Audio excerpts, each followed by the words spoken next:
Hi, Vince. Thank you for having me and letting me crash your studio. I appreciate it. I'm happy you came to our studio. We just finished a show, and there it is, and on to the next. I want to start right off asking how you got into real estate. What drew you to it? What led you to it? Well, I graduated college as a school teacher. Right? Um, What subject were you teaching? I was teaching middle school, so it Okay. was all. Right, I you was do teaching. everything. Yeah, but I actually taught English. The interesting thing was I wanted to always be a school teacher, but then once I started teaching, I thought, you know what? I think I want to do more than just that. Hmm. So I went to corporate America and I worked at IBM for 13 or 14 years. And I learned how to become a salesperson. I learned how to sell technology. And technology was just starting to really evolve. I mean, it was way before these things, okay? It was just starting to evolve. And I was at the front end of it all. So I learned over the 13 or 14 years what tech really was. I went on to work at two or three other firms after IBM for a total of, I think, 21 years in technology sales. 9/11 happened, September 11th, sad day in America, and I decided, okay, so I think I'm ready for some kind of a career change. I didn't really know what that was, but I was living in New York City, and I had bought and sold a couple of apartments. You know, bought one, sold it, moved somewhere else, did that, renovated, blah, blah, whatever. I kind of got hooked into the process of real estate or how it works in New York City. And so I thought, you know what? Um, I like this. I like this as a career, I think. Let me get a little more knowledge and whatever. So I went to real estate school at NYU and I got my salesperson's license. And when you first get your license in real estate, you have 2 years before you park it somewhere, meaning before you actually go to work. So they give you 2 years to kind of figure out where do you want to work, who do you want to work for, you know, on and on and on. So I wanted to be a real estate agent, but I'm like, you know, do I really want to do it now? I was making good money, really good money for the time in corporate America. And then one day I just said, you know what? There's no better time than now, as my Hmm. parents always would say to me about many things. And so I just pulled the plug on corporate work and walked into Halstead Real Estate then on the Upper West Side and sat down with the manager there at the time and said, hey, I work in corporate America. I live at the Century on Central Park West. I've decided to become a real estate agent, and I've got only a couple more weeks before my license has to be renewed again. And would you be interested? And he said yes, yes, yes immediately, and that started my career 23 years ago. Going to be 23 years soon in real estate. And honestly, Shane, if I were to think about way back whenever getting into real estate, in my 20s, I'd be like, nah, not really. What the hell is Mm. real estate anyway? I don't know anything about it. I'm from the suburbs. Best move I ever made. Was it your experience in sales that made you think, okay, I could do it? Like you had those transferable skills? Yeah, I think that was a lot of it. And the fact that when you are and by the way, I didn't know how to be a salesperson when I first took that job. Uh, I think that's a lot of it. But I also think that when you work in sales for a corporation or whomever, whatever product you're selling, you're really a people person, or you learn how to be a people person. You have to have personality. You have to have a presence. You have to have, a why behind you. Like, why am I doing this? Who am I? Whatever. And so I learned how to be I would think, a great people person. Uh, and that then easily transfers to real estate. So when I came into real estate, I thought, all right, well, I've got that knocked. I know how to talk to people. I know how to deal with people. I know how to negotiate with people because I knew that from when I was buying apartments as a layperson using another broker that, there's always negotiations involved and there's always, pushback and whatever. So I figured, all right, so I have that skill. Right. I'll learn the products, I'll learn the apartments, I'll learn the business of real estate as I walk through it and go through it over a year, 2 years, whatever it takes. So, and it initially starts out slow, but, it picks up and you get more comfortable with it and you just do it. You've really grown from not knowing what you're doing to now you teach CE all the time. I'm curious, what kind of skills and lessons do you feel are most important for your students that you try to ingrain in them early on? And do you have a favorite course that you teach? All the right questions. So, listen, yes, it's interesting because when I left teaching Hmm. at 22 years old after my first year out of college, I did say, all right, right now I wanted to do that all my life. Right. Right now this is not where I want to Not the be, what setting. I want to do, correct. But I'm going to come back to it. I didn't know how, I didn't know when, I didn't know where, any of that stuff. I was also not living in New York at the moment, at that time.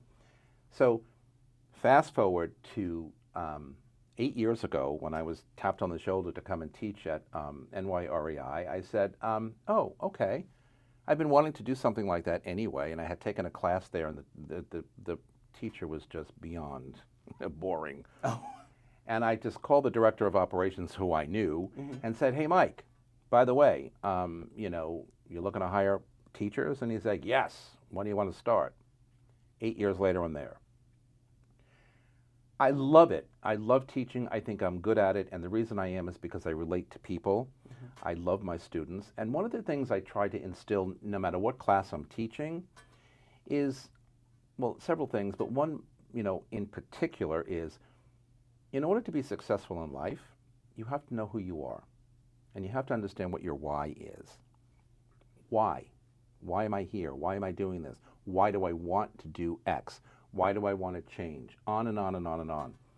It's important when you get to social media as well. But when you want to make a difference and you want to stand out, and in this town there are 27,000 agents. Okay, so why is somebody going to call Vince Rocco and not Shane Romer or the next person, right? So you gotta be able to do that. So I try and instill in my students all the time, regardless of the class I teach all of them. What is your why? Who are you? And then when you kind of figure that out, and I think, and I always end every class with this, regardless of which one I'm teaching, and I usually get cheers from the students, whether they're in zooming in or in person. And I say, once you figure out all of that, you've got to figure out, ask yourself every morning before you leave the house, how am I going to be memorable today? And then when you come home, you go through your day, you do whatever. And today, for example, is a wild and crazy packed day for me. And when you come home, in the evening, the first thing I say to myself is, were you memorable today? 95% of the time I get a yes, you were. And I'm like, okay, great, Vince, did a good job. Or sometimes I'm like, well, the circumstances of the day, it just didn't work out, whatever. But it's important for me to be memorable to my students, to anybody I meet during the day, certainly when I'm here on my show, on set with my guests. And I teach all the classes at NYREI, social media, marketing. I teach fair housing. I teach law of agency. I teach ethics. I teach cultural competency now, which is new, implicit bias, my two favorite classes. I am, students say to me at the end of the class, oh my God, are you running for politics? You should be a politician. You were great. Are you running for office? I'm like, no, I'm just passionate about the difference between right and wrong. And those are my two favorite classes ever. So I teach them all. I teach electives, new condo development, on and on and on.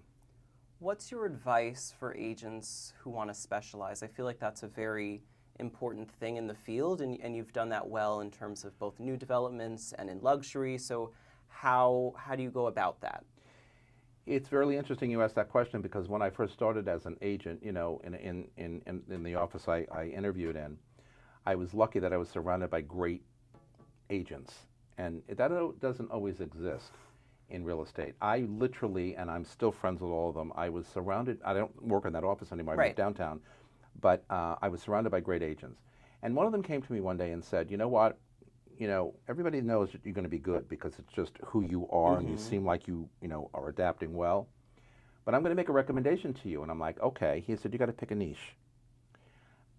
And he was a very experienced agent who did very well, still does very well. And he said, I want you to focus on one thing that you can do really, really, really well, and then over time spread out, and because of course when you first become an agent you want to work all over every borough, every neighborhood. You just can't do that. So I thought about what he talked about, and I went home and I thought, okay, you know what? And I had just helped my mom buy a townhouse up in Westchester, new condo development. And I said, and I always thought, wow, she was a great salesperson, this woman who sold it to us, blah, blah, blah. I said, I'd like to maybe get into that someday. Out of nowhere, my company started this new development division. It's almost like I willed it to happen. You manifested it. And somebody came to me and said, hey, by the way, would you be interested in blah? I said, yes.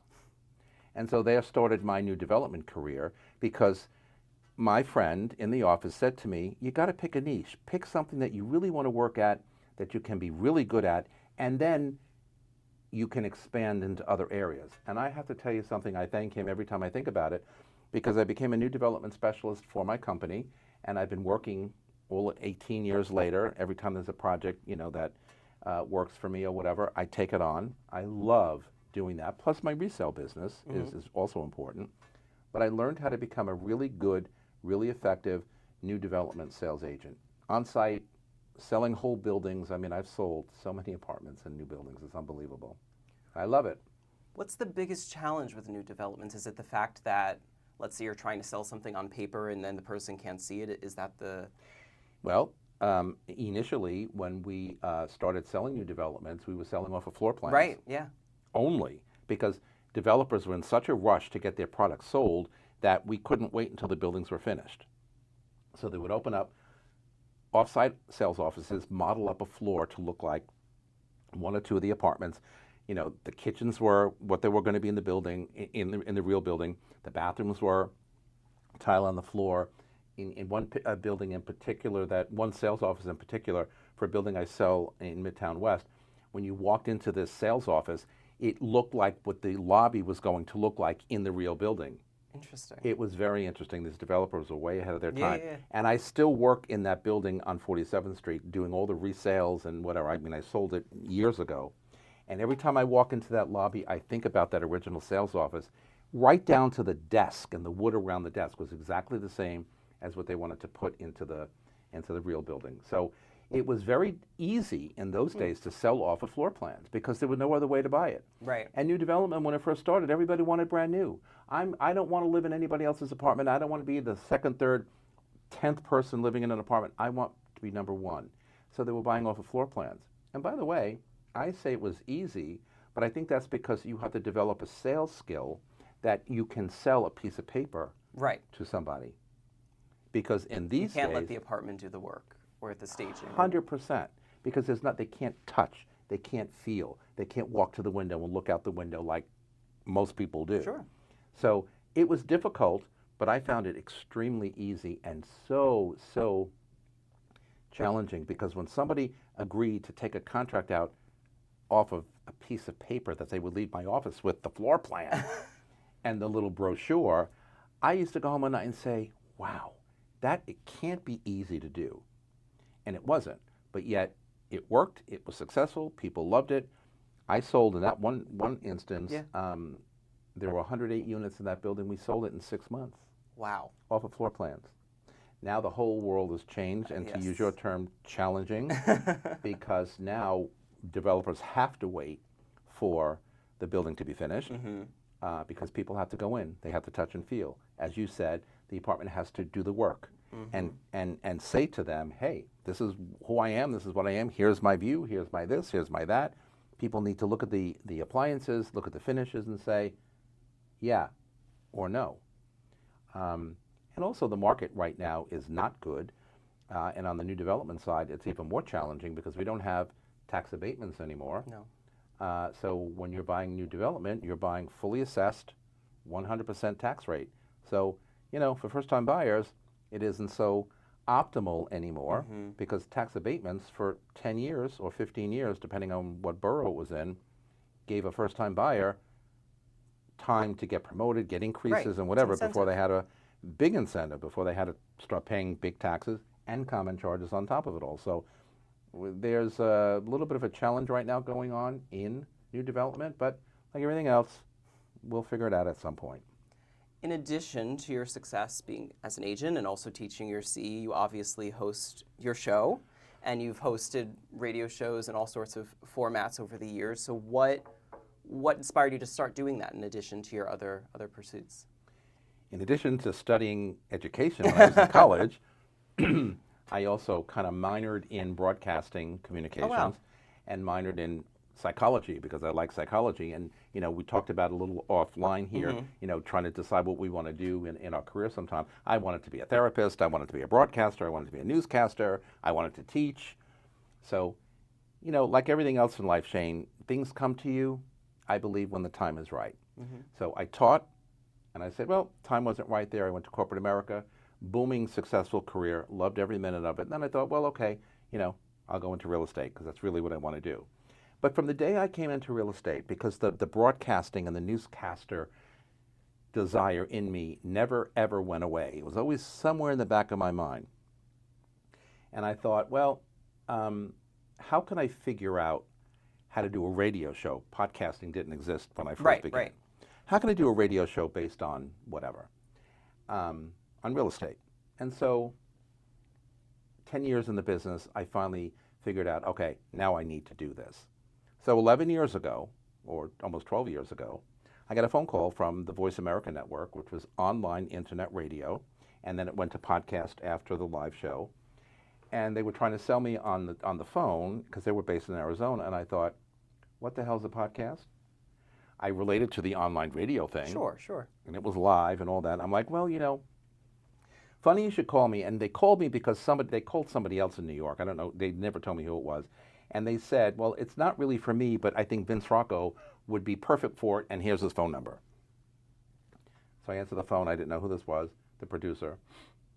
And he's trying to sell me on doing this show. I finally gave in, and I said, okay. They gave me a 13-week trial. If you pass, we'll give you a year contract. We passed. I started doing a year. It was live. I had no idea what I was doing the first couple of shows. No idea. That's a theme of today.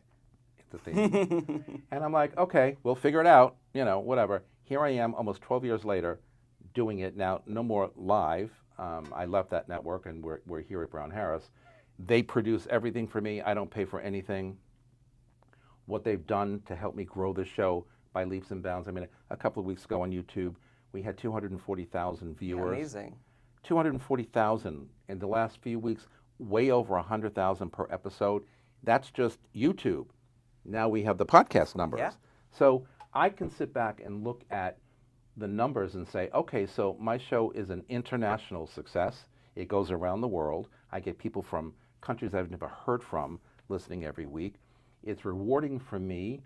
It's educational for agents. It's educational for buyers and sellers out there. And I'm doing it now for going on 12 years. And, it started with a dream of wanting to be a broadcaster. Yeah. And here it's turned out to be, on some level, a broadcasting job.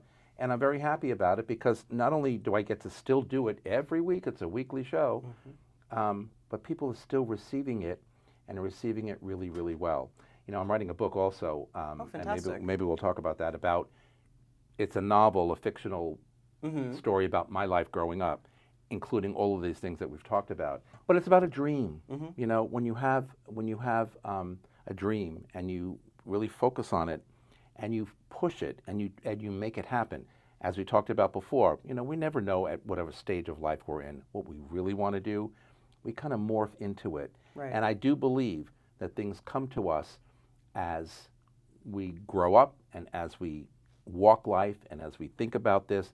Yeah, I always wanted to be a broadcaster, never really thought it would happen, but it did. So it's kind of like, the difference between fiction and a dream is what the book is going to really be about. What's really not going to happen, what's really fiction, and then what is that dream, and how can you make it, or how can you realize it in your own life as you're moving forward? What is the behind-the-scenes process of preparing questions and preparing for these interviews with these major people in the industry? How do you do it? I don't think I do it as well as you. I was reading your email last night thinking, okay, he knows me and he doesn't. This is really interesting. So kudos to you. Thank you. And people say to me all the time, how could you be doing a real estate show in New York City for 12 years? Don't you run out of ideas? Don't things... I'm like, New York City real estate? No. Things change on a dynamic, everyday basis. I book guests. I write the whole show. So you choose the guests? I choose all the guests, Awesome. and I write the whole script. I write all the questions. Thoughts come to me, ideas come to me, topics come to me. Sometimes I'll sit down with our chief marketing officer here who kind of, rides herd over the whole production. And we just, brainstorm some show ideas, some show topic ideas, and what about this and what about that, whatever. And then, as we get closer, and I'm usually booked out about 3 or 4 weeks. I like to try that Right. just to make sure that I'm okay. I don't want to do anything last minute. Um, and again, because, things in New York never really get dull in real estate. So there's always something to talk about. There's always someone who wants to know something. So, and I have to tell you also, after 12 years, and because of the success of this show, agents come to me constantly wanting to be on the show. Other industry, bigwigs and executives Yeah. come to me wanting to be on the show. Attorneys come to me wanting to be on the show, et cetera, et cetera. So bankers. So yes, I book all the guests, but oftentimes, when I look at my email, sometimes I'm like, oh God, another one. Now PR people and advertising Yeah. people, some of these top agents, hire PR people to get, their name course. out there even more. They come to me and say, I've got somebody who wants to be on your show, and let's talk about this and that. So it's made it a lot easier. Yes, certainly. But I also say, thank you to whomever out there. Thank you to everybody who watches or listens, because if it weren't for the success of the show, people wouldn't be knocking on my door. Right. Self-marketing as well. Correct. So, it's challenging. Writing the questions, I keep the guests in mind. I usually have 2 to 3 at a time, especially if I know them. Again, related to the topic, but also related to the guest, and I go from there. And you know what? After almost 12 years, it used to take me like 2 days to write a show. 2 days, research and questions, and now it takes me 2 hours. Yeah. On a Thursday for the following week, 2 hours. That's it. What do you find the most rewarding? Like, have you come away from a show changing the way that you do business? And what would you say is challenging? Like, is it matching the different personalities? What I find very challenging in doing the show and everything about the show is just that, matching the personalities Right. of the guests who are on, trying to come up with the right topic for a particular guest. Or if I have a topic in mind, trying to find out who or what would be the best guest. So it's a lot of all of the above. What I find challenging all the time is keeping the momentum going, because I do about 42, 44 shows per year, and we've got 52 weeks in a year, so I only take 5 or 6 weeks off a year, whatever, 8 weeks, whatever the number is, and sometimes less. This year we're going to be doing a lot more than 45 shows. It's weekly. Yeah. And so it's a lot of work. And when you think about, I still do real estate deals, I teach, and I do the show, so trying to, bring it all into a day sometimes gets a little daunting, but I just think I have it so down to a science that I kind of customize who I want on the show based on the topic, and then the questions kind of, follow. But all of it is, and I'd be lying if I said otherwise, all of it is very, very time consuming and very challenging. It's in my head all the time. It has to be. And at the same time, I'm trying to price an apartment because I got to take a listing, or I got to take a buyer over here, or I'm trying to push a listing that I already have. And we're going through a due diligence with the attorneys and the bankers, and that's all on my mind, because of course we always have to get involved in all of that process. And then I teach. Yeah. So it's kind of like, okay, I don't look like this on purpose. Back to your real estate deals. I'm curious, how do you personally approach marketing a high-end or luxury property in a way, like you said, there's a million agents, in the same way there's a million properties. How do you make that stand out? People to people. I'm a big believer in people to people. So I have a major monster-sized distribution list in my email that whenever I'm announcing a brand new listing or updating them on what's happening, it goes out. Yeah. That way. Social media, I'm very big on social media because I think, this show has taught me how important it is to get the word out regularly. I send out a show graphic every week with who's coming on next and blah, blah, blah, or the day it drops on podcast apps, whatever. But it's people to people, and I think one of the mistakes that agents make in this business is when they don't really take advantage of the relationship end of our job and our responsibility. There are too many agents out there who are transactional and only care about, the commission check at the end of the deal, pushing the attorneys to do this, pushing the bankers to do that, pushing their clients to do whatever. And it's like, no. when we get to do due diligence, meaning you got a contract out, everybody in the deal is involved, including you, the agent. Right. And well, that's not standard with a lot of agents out there. I'm a relationship kind of guy, so when I need to talk about a luxury listing, or not, it's my relationship with the co-bro community. It's my relationship with my client base, whatever, who I've worked with in the past, who I want to work with in the future. Social media gets that message out Certainly. around the world, in addition to the people who I need to contact here in New York. And by the way, because of this show, and we keep referencing the show, it has raised my presence in this town. Somebody who was on the show today said, anytime I mention your name to anybody, oh, I know Vince Rocco, oh, I know blah, blah, blah, blah, whatever, and okay, that's great, but because of this. Yeah. Right? And that face with those horrible glasses are all over the place. Doorman downstairs, he loves you. He was going on about you. I know he does. I know he does. Big fan. But look, at the end of the day, it's raising your presence and your connection in the industry where people know you, people, want to talk to you, people want to, work with you in a deal, whatever, if it's possible. I find email distribution big. I find social media big. Again, whether it's luxury or it's a studio, whatever it may be, rental, anything. But if you don't have that kind of relationship out there with the community, they're like, oh, here's just another agent. Who's that? I never heard of him before. So I think that if my email goes out and you see my name in your inbox, you're probably going to want to open Vince's email. Right. You don't know what he's talking about. Or back to that idea of being memorable. Like, I think there's different ways to measure success, and I thought that was very interesting, measuring, okay, I'm putting out this Instagram post, regardless of how many likes, I made an impression, like a real-life impression, upon however many people. And I think that's a powerful thing. It's one of the ways that I can attribute to being memorable in a day, and I have to tell you something. There isn't a day that goes by that I don't say that as I'm walking out my apartment door in the morning, and then ask myself that question when I walk in my apartment door at night, were you memorable today? Because it makes sense. And what people outside, some people realize how we get paid, some people don't. We work as independent contractors, as consultants, we work for 100% commission. So if you're going to sit home picking your nose all day or watching cartoons, don't complain about not getting making money, because you ain't going to make it. You get yourself out there, you get your tail in front of people and make things happen. That's when they happen. That's when you can say, okay, my effort is working and it's paying off. What advice do you have for buyers when they're balancing location, size, budget, and also, I think, expectations? I think expectations can be tricky for both buyers and sellers. Put the fear aside, because every buyer that I've ever worked with is fearful. And I don't care what price point, okay? We're talking all price points. They're fearful. About the market, or? They're fearful about the market. They're fearful about spending money. It's a lot of money. First-time buyers in particular, but at any price point, a lot of money. And in this town, more money than anywhere else in the world, okay? So, when you're looking at studios at $500,000, $600,000, $900,000 in some cases for a studio, one room. Now you're talking about 3 and 4 bedrooms, you're talking $5, $6, $7 million. People are like, wait a minute, what the hell goes on in New York City anyway? How could that be? Right. So everybody on the buy side is fearful. And everybody is fearful of spending their last dollar. That's my communion money. That's my bar mitzvah money. That's my, whatever.